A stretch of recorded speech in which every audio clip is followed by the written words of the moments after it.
Hello, I am top decking another planes, and since the last video talking about random Magic the Gathering cards did so well, we're going to be doing another one. So, the way it works is we have a timer right there on the right for 1 minute. I hit a random card on Scryfall, and I talk about it for a minute, even if it's really, really bad. So, without further ado, ignoring Gruul Locket, because I don't really want to talk about that one. We're gonna hit the random button and off we go. All right. Our first card is Lithomancer's Focus. 1 white for an instant. Target creature gets +2/+2 until end of turn. Prevent all damage that would be dealt to that creature this turn by colorless sources. So it's a pump spell. It's a decent combat trick. +2/+2 at instant speed. You can get in for a little bit more damage. That other part of text about the colorless sources is not irrelevant, but it probably won't come up that often. In Battle for Zendikar, where it was originally imprinted, it probably would have come up a lot more. With all the Eldrazi and spooky Devoid cards in that set, that would have been a great combat trick to have, because then you could block, and even if you don't have the power and toughness to square up with those big Eldrazi, you would still not lose your creature. Um, but yeah, as far as combat tricks go, it's alright. Not that remarkable. +2/+2. No keywords. Prevent all damage dealt by colorless sources. That's a minute for Lithomancer's Focus. Okay. Well, we have how to talk about a token for a minute. So we have a blue horror, token creature demon horror. Looks like it's from the Warhammer commander decks. And it's whenever you cast an instant or sorcery spell, this creature deals 1 damage to any target, which admittedly is not a bad effect. That's a pretty cool thing to have. There's a blue horror, and apparently, oh, it comes from this card here. So I guess we can talk about this card for the remainder. The card that makes the tokens. 3 and is it a blue and a red for a demon horror 4/4, 5 mana total. It's got Coruscating Flames. Whenever you cast an instant or sorcery spell, deals 2 damage to any target. So just like the blue horror token, but 2 damage to any target instead. And then split. When it dies, you create two blue and red demon horror creature tokens named blue horror with. Okay, so it basically splits off into two of these guys. So there you go. There's that card. I did not know Scryfall could give me a token for my card, but we'll hit the random button again. We'll talk about. Ooh, I love this cycle of lands. I love the Restless lands. I love man lands. I think they're cool. Restless Vinestock is a blue-green uh, land. Enters battlefield tap, so it's tap land. And for 3 and a Simic, a green and a blue, until end of turn, it becomes a 5/5 green and blue plant creature with trample. That is not an insignificant creature. That's a whole ass creature, I will say that. And then whenever it attacks up to one other target creature has base power and toughness 3/3 until end of turn.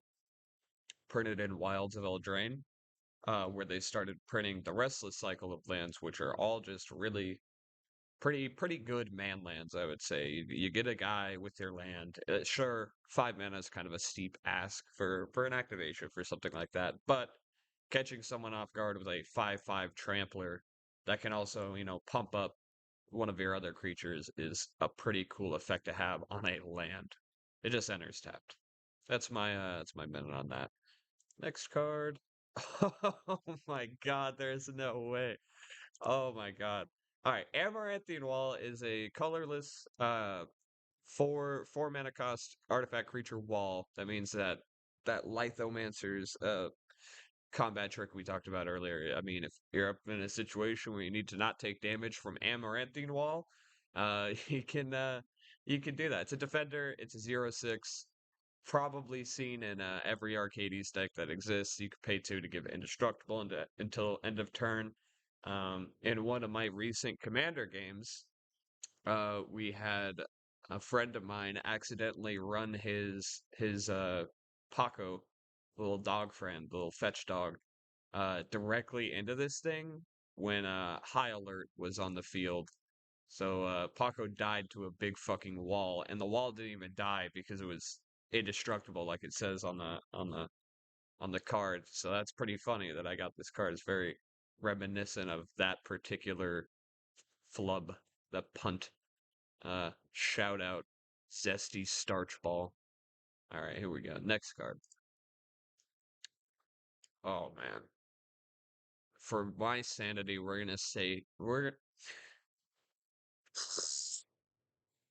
gonna skip the Magic Online avatars. All right, this is much more workable. Start the minute. Cellar Door, 2 colorless artifact from Battle Bond. 3 and a tap. Oh, it looks like it was originally printed in Innistrad. So there you go. 3 and a tap. Target player puts the bottom card of his or her library into his or her graveyard. If it's a creature card, you put a 2/2 black zombie creature token onto the battlefield. It's good flavor. Not the best rate, but I mean, if you want artifacts that do things when like maybe your hand is empty or you don't really have anything to do, they mill the bottom of their library, and if it's a creature, you get a zombie, and it's 3 mana to activate. Making zombies is a pretty good thing to be doing if you have nothing else to be doing. I like the flavor that it's like taking creatures from literally the bottom, like the cellar of your opponent's library, and then like turning them into zombies. That's pretty good flavor. It's a spooky door. Um, as if anyone needed another reason to avoid dark, dank cellars. Good flavor text too. All right, next card. Okay, all right. Cody, Vociferous Codex for 3 colorless mana. A lot of colorless cards in this part episode thingy. Legendary artifact creature construct from Strixhaven says you can't cast permanent spells, but you can pay 4 tap and add one of each color. And when you cast the next spell this turn, exile cards from top of your library till you exile an instant or sorcery card with lesser mana value. Instant or sorcery cascade, basically. Until end of turn, you cast that card without paying its mana cost. Yep. Put each other card exiled this way on the bottom of your library in a random order. So you can pay 4, add one of each color, and instant or sorcery cascade. This guy is like the de facto like spell slinger. I don't care about permanence. Uh, commander guy. Has some pretty interesting combos you can pull off with that little ability down there, and some mana. You can definitely cascade into some gross things. But the fact you can't cast permanent spells means you can also give him to your opponents to kind of screw over their whole strategy. So, pretty cool card, Cody. Unfortunately, I only had a minute to talk about him. Oh my god. Okay. Here we go. Healing Salve is 1 white, gain 3 life, or prevent up to 3 damage from being dealt to a single target. Can you believe this is in the same cycle of cards as Ancestral Recall? This is the white Ancestral Recall. This is what it does. So, pretty on flavor. They all do 3 of something or something like that. I think I don't remember the other ones off the top of my head, but this is whites. So do we think, Ridley now, that 3 life or preventing 3 damage is equivalent to 3 more Magic the Gathering cards in my hand? Hmm, I don't think so. I wonder why this one in limited edition alpha is only $35. It really is a mystery to me. Um, this card, even oh man, they just reprinted it. They reprinted it a lot too. They couldn't get enough of Healing Salve. Jeez. Not the best card, but hey, it's not doing nothing. You are gaining life. That's good. Next card. Yeah, like I said, we're just getting a ton of colorless cards. Metalwork Colossus, 11 colorless mana gets you an artifact creature construct that has 10 power and toughness. Costs X to cast, where X is the total converted mana cost of non-creature artifacts you control. So pretty much in your artifact synergy deck, like would be in Kaladesh, obviously. Um, this dude's probably free. And then you can sacrifice 2 artifacts to return it from your graveyard to your hand. So he's coming back to be free cast again. This is literally just the artifacts deck's free mana or free casting a 10/10 because they did their thing. They played a bunch of artifacts. That's awesome. Love that. Look at that guy right there. That's the real threat. Says I've come to save the world or destroy it. There he is. A 10/10 for free or almost free. Hey, we'll take that.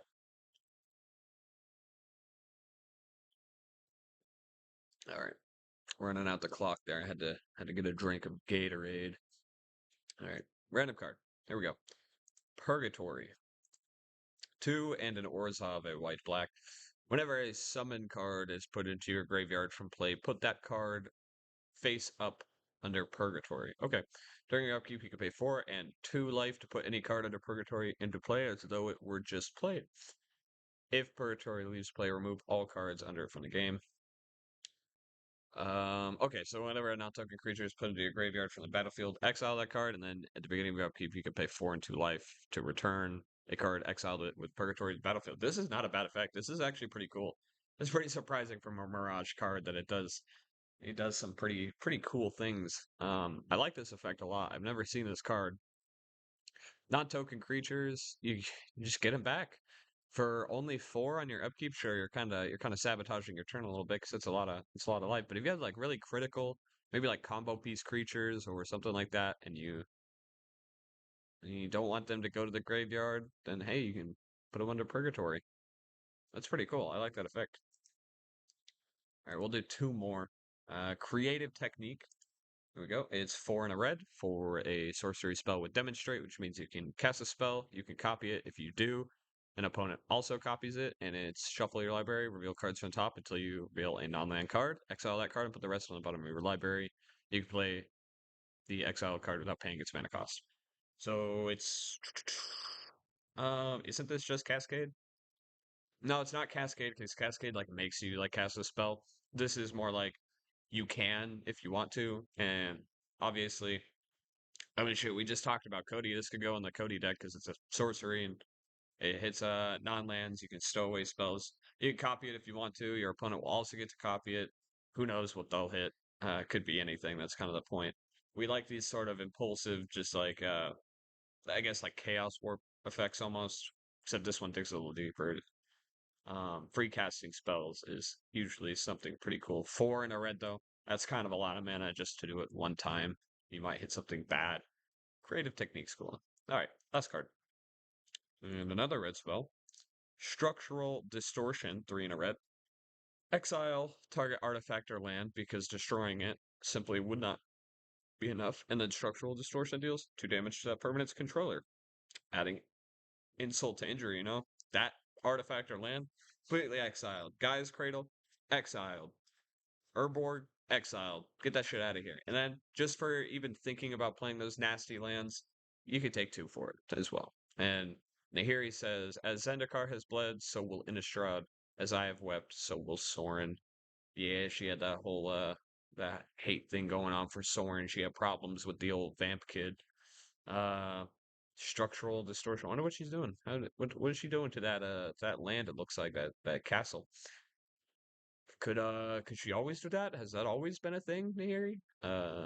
Why were you holding out on us? You could do this the whole time? You could exile artifacts and lands? Alright, Nahiri. Pop off, girl. That's pretty good.